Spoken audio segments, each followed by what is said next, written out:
L'échange international consiste à exporter des biens et services et à importer d'autres biens et services. Pourquoi les pays ont-ils intérêt à se spécialiser? Quels sont les déterminants de cette spécialisation? Adam Smith et David Ricardo vont développer des analyses qui ont deux points communs. Le premier point commun est que l'échange provient de la différence des coûts de production. Deuxième point commun, ce coût de production dépend de la quantité de travail nécessaire pour produire ce bien. C'est la conception classique de la valeur. Étudions d'abord l'analyse des avantages absolus d'Adam Smith.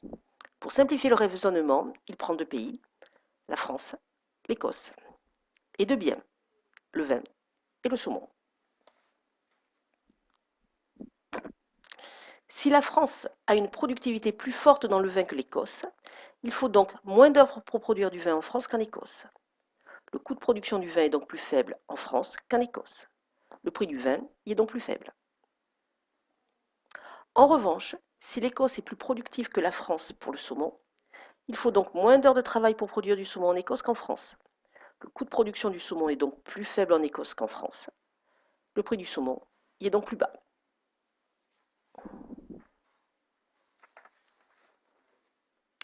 Comme le prix du vin est plus faible en France qu'en Écosse, et que c'est l'inverse pour le prix du saumon, chaque pays se spécialise dans la production où il est le plus performant. La France va alors exporter du vin vers l'Écosse et importer du saumon d'Écosse. C'est le contraire pour l'Écosse. Elle exporte du saumon vers la France et importe du vin de France. Il y a donc un échange international qui naît de la spécialisation et qui la renforce. Cette analyse a cependant des limites. En effet, si un pays est plus efficace dans toutes les productions, il n'a pas intérêt à échanger, car il produit tous les biens à meilleur coût. Les échanges internationaux sont donc très limités. Ensuite, Smith met dès le départ des restrictions au commerce international. Un pays ne doit pas échanger internationalement si l'indépendance nationale est menacée, si les autres pays sont protectionnistes, ou bien si les emplois nationaux sont menacés. Ces cas paraissent relativement fréquents, ce qui freine encore plus le développement des échanges internationaux. Dans son analyse des avantages comparatifs, David Ricardo va montrer que même si un pays dispose d'avantages absolus pour tous les biens, il a toutefois intérêt à se spécialiser et à participer à l'échange international. Ricardo prend aussi deux pays, le Portugal, l'Angleterre, et deux biens, le vin et le textile. Dans son exemple, le Portugal a des coûts de production pour le vin et le textile plus bas que l'Angleterre. Le prix du vin et le prix du textile sont donc plus bas au Portugal qu'en Angleterre.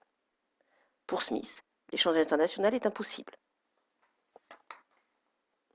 Or, pour Ricardo, si les rapports d'échange internes sont différents, autrement dit, si les rapports entre la productivité du vin et celle du textile sont différents entre l'Angleterre et le Portugal, l'échange international est possible et souhaitable.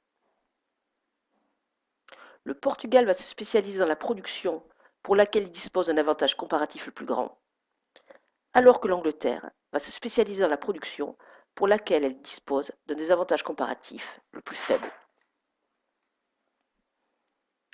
Comme l'Angleterre a un avantage relatif dans le textile et le Portugal dans le vin, il va y avoir spécialisation. L'Angleterre va exporter du textile vers le Portugal et importer du vin du Portugal. En revanche, le Portugal exporte du vin vers l'Angleterre et importe du textile de l'Angleterre. L'échange international a donc bien lieu.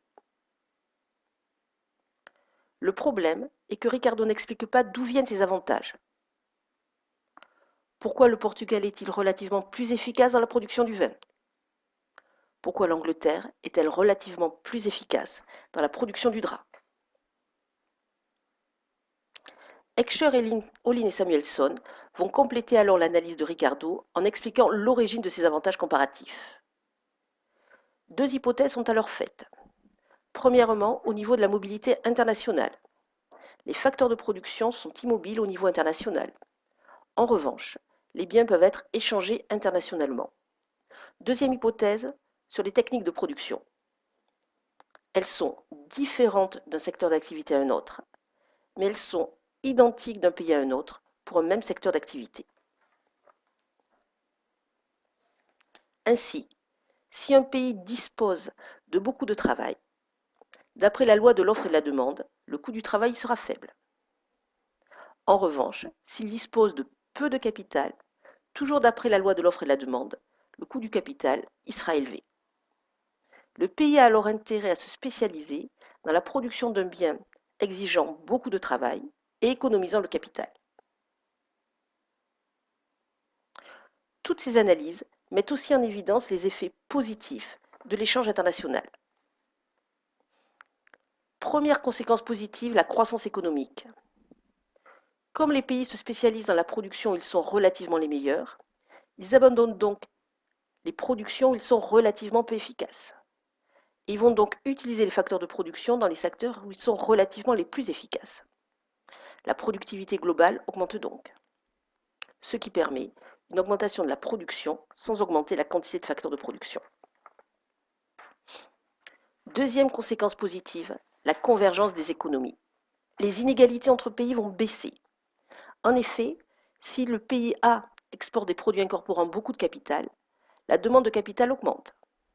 Le facteur capital devient donc relativement plus rare. Son prix va alors augmenter. Ce pays importait des produits incorporant beaucoup de travail.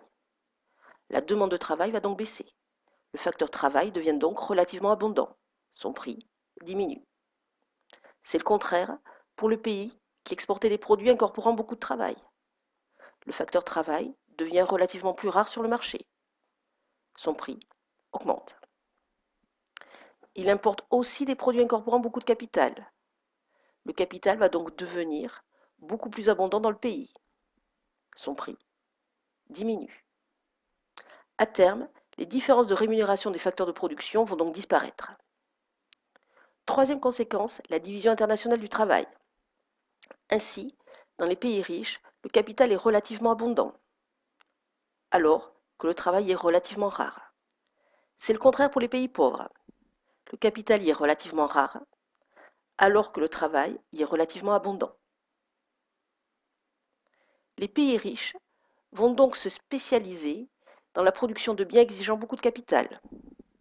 Ils vont donc exporter des produits manufacturés intensifs en capital.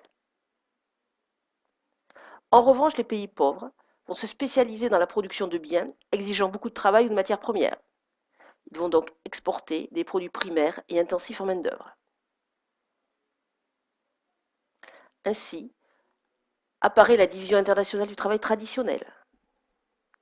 C'est un commerce interbranche.